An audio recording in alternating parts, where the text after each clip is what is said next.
I mentioned earlier that you really do wear so many hats. You take on so many things, so many different incredible roles in your life. And one of those is as this ALS advocate. As you mentioned, you sort of found this new purpose through your diagnosis and this louder voice to share and advocate for fighting to find this cure. Now, you're about to do advocacy. You're about to take that to the next level. And we have a very special guest who's going to jump on here with us to celebrate the night before, or I'm going to dub it Advocacy Eve. She wants to come and join with you. So please welcome our fearless leader, the president and CEO of the ALS Association's Greater Chicago chapter, our favorite, Julie Sharp.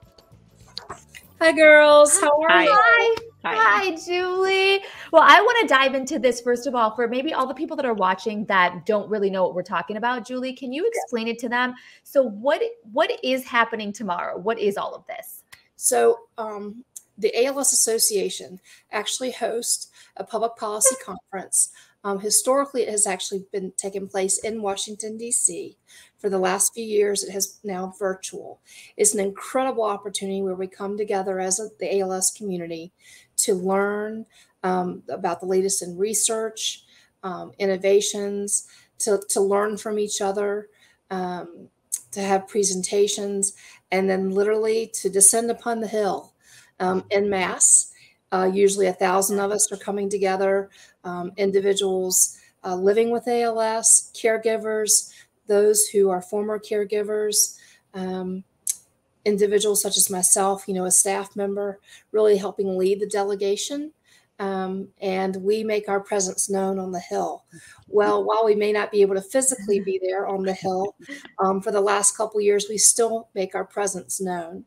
The ALS Association has an incredible grassroots effort that has been well organized and has had many successes over the years. For instance, one of the successes we've had was it literally takes an act of Congress to get a standalone disease registry. Back in 2010, there was no ALS registry where individuals could self-register, and there was no repository of information that individuals who are scientists or researchers or clinicians could go to start building studies, to building clinical trials, to reaching individuals. It literally took an act of Congress to get it passed, enacted, to become law. So now there's a registry, which has been built now over the last 12 years. And then once you build it, once it's enacted, then you have to have it appropriated. So that's something that we have to go back to. And that's one of the asks that we'll have on the Hill this year. We were also very successful in advocating for veterans to receive 100% of their benefits, service-connected, for ALS to be a service-connected disease. That was a huge win on the Hill. We've had so many wins over the last 18, 19 years that I've been up there. And it's because of the work that we do day in, day out. But it's really, I want to attribute it to individuals such as Michelle and others that walk alongside of us, that go and they tell their stories. And it really resonates with those members of Congress. And it's because it's why we're doing what we're doing tomorrow. Excited and looking forward to taking the priorities that we have. Very specific asks. They're very targeted. We speak as individuals, but as a collective. And believe me, both in person and virtually, our presence is known. And it's really easy for Congress to come together and rally and support the asks that we have and the priorities that we have, because they know. I think this is really great. I love that you're explaining this, though, because I think most people, they don't know this. The average person has no idea what you guys are doing behind the scenes all year round. And then that you guys are going and you're advocating. Like you said, you guys have to face Congress. It's real easy to put ALS out of your brain when you're dealing with a ton of things. But when you have that presence there, when you're just in their face making these asks, showing them what this disease is like firsthand, I just think it's incredible. You guys are out there fighting this battle for everybody. Absolutely. And it really does have an impact. Michelle's presence and others such as Michelle, that's what, as I said, resonates. That's what stays behind with the legislative aides and the healthcare aides and the actual Congress individuals that we meet. It's the Michelle story that stays with them. Well, what is that like? So you've been doing it. So when they come in and when you're meeting with these members of Congress or their staff members and they're getting to meet Michelle and people with similar stories, what is the vibe like in that room? They really lean in. They really listen.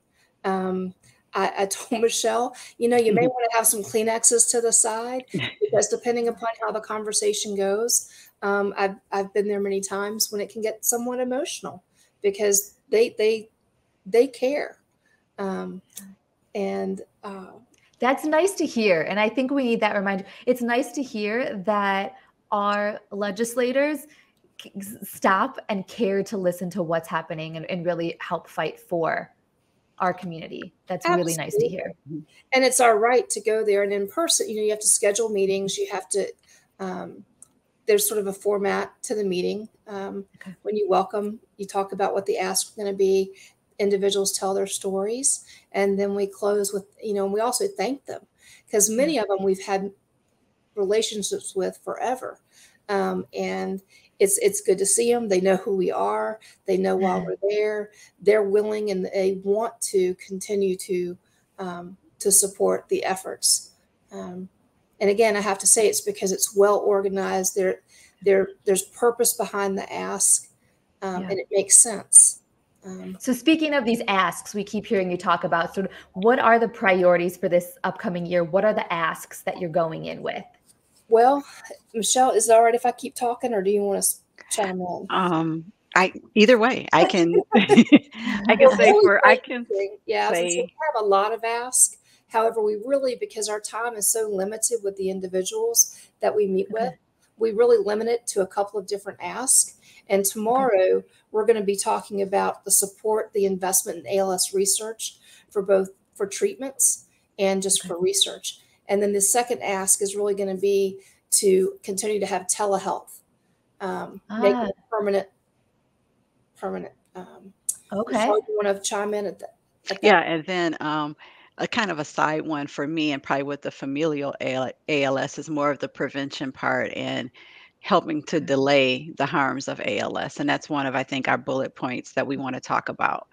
So I can say for me, something that the people before me did that's been helpful for me is the Disability Accessibility Act. I think that was 2019, where you can actually apply for disability and there's not a waiting list if you have ALS.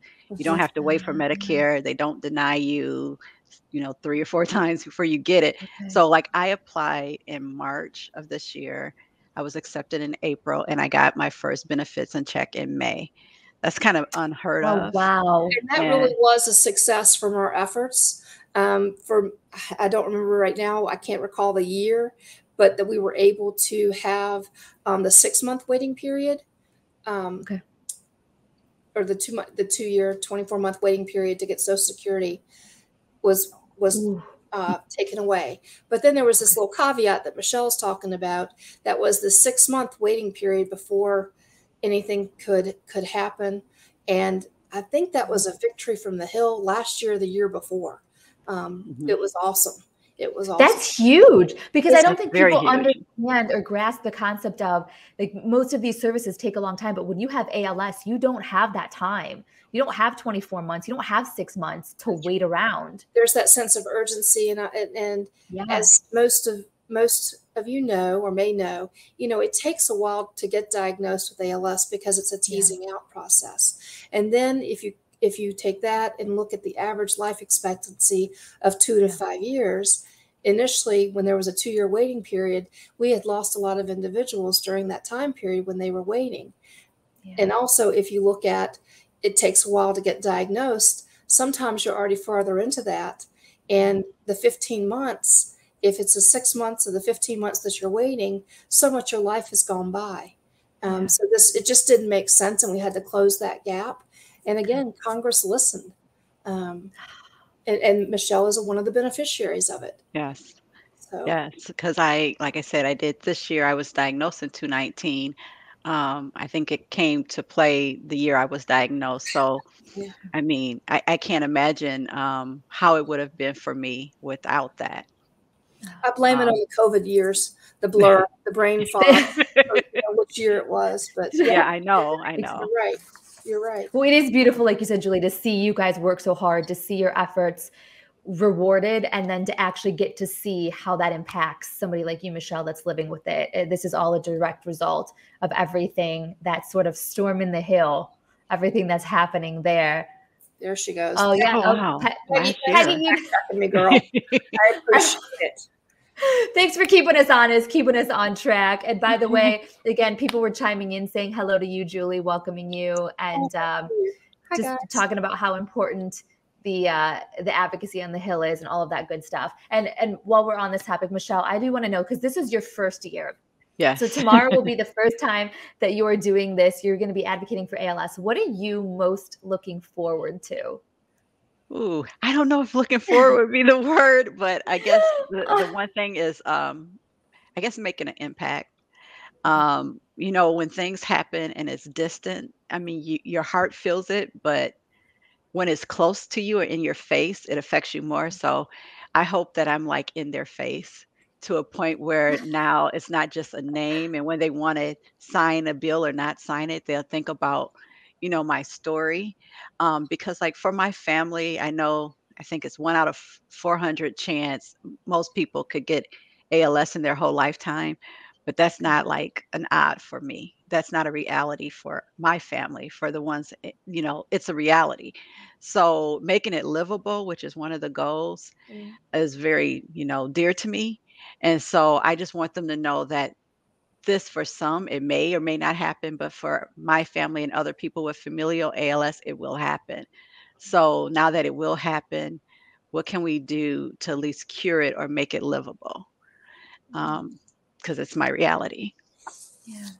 And that's Julie, one what of the about we'll be go taking ahead. to the Hill tomorrow is the Act for ALS. That was a very important win last year, and it was to provide the ask tomorrow is to provide the full funding of $100 million, 75 million of which will fund the research at the NIH, and the other 25 million will provide for research at the FDA.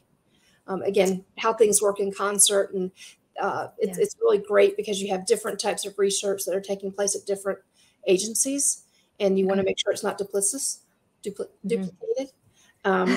And then at the NIH, there's 135 million ask for ALS research at the Institutes of NIH is the National Institutes of Health.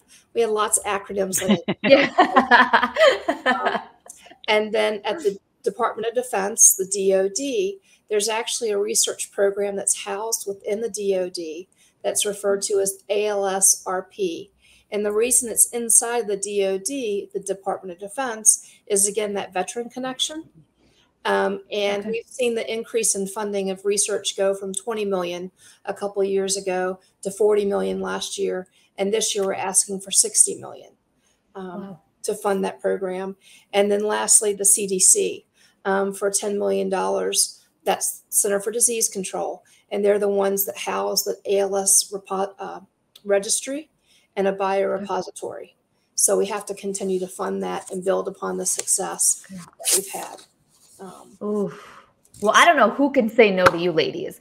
So I think that it should just be yes across the board when you guys come in with those smiling faces and the whole ALS family stampede. That's right. The answer should be yes. That's exactly what we do. And we do it with a lot of respect because they're there to help us. They really do want to help us make things happen for the individuals living with ALS. Several members of Congress have personal connections to individuals living with ALS, and I think that also helps garner support. Yeah. Well, then what are you looking forward to most, Julie? Because you've been doing this for so many years now, over and over. You're a veteran with this, but what still gets you excited about I'm excited for Michelle and the other gentleman that's going to be joining us on the Hill tomorrow to have the opportunity to tell their story and share their story and make their mark upon the world, they're advocating for themselves, but they're also advocating on behalf of all the other folks that are living out there with ALS and those to come. Really paying it forward. So every year, the individuals that I have the privilege of going alongside of, there's just something special about each one. It's just every day is something to look forward to. And what it's going to be like for the three of us up there tomorrow, you know. I can't wait. We know we're going to have you guys come back to give us an update, because we're all, now that all of us are invested now and we know what the asks are, we know what the vibe is going to be, we're going to have to hear what results come out of this. But to be a fly on that wall, that's all I have to say, to be able to just witness. I think this is great, Julie, what you can imagine to get to witness this, to just see those individuals get to share their story and see the reaction in the room, and how that leads to continuing to move funding forward for all of these amazing programs. Absolutely. Oh, I love you guys are being, you're so interactive tonight, and I love seeing this. Peggy, you're right. Thank you everyone for your advocacy. Thank you, Michelle, Kathy, Pat. Oh, my grandma's chiming in saying thank you for, I think she meant that you're teaching her so much about ALS. So she's so excited. And everybody, thank you. Any final questions you have for them, throw them in now before we say goodbye to the ladies. If there's anything you want to know about advocacy or Michelle's story, make sure you put that in the comments now. Well, ladies, I am so excited. Like, so we're dubbing this Advocacy Eve tonight. I love it. This is a very exciting moment. So I don't want to keep you guys too late, because we know you have to get your sleep. You have to get prepared. You have a very big day coming tomorrow. But is there anything that you want to share with our Sunflower Hour family before we see you girls off? You're welcome to follow us, follow the fun tomorrow. I think I don't have the right handles. I'm learning. Sam is going to be posting and sharing things on social media, both our Facebook page and our Instagram page tomorrow, maybe even Twitter. I don't know. Go find the handles, or maybe she can pop them up there for you. But you can follow us tomorrow as we engage on the Hill. I love that. I'm glad you said that, because I wouldn't have even thought of that. You guys, so everything on social media for you guys is ALSA Chicago. So make sure you check that out on Instagram and find them on Facebook for all the updates. You can be right there with Julie and Michelle and this other incredible individual as they, I like to say storm the hill, because it just sounds so powerful, as they storm the hill for ALS awareness. Thank you for having us, Susan. Thank you. Yeah, thank you for having me. Absolutely. Thank you, ladies, for everything you're doing, and good luck tomorrow. I can't wait to hear how this plays out, but sending you so many happy wishes and vibes for tomorrow. Thank you. Thank you. Bye, girls. Bye-bye.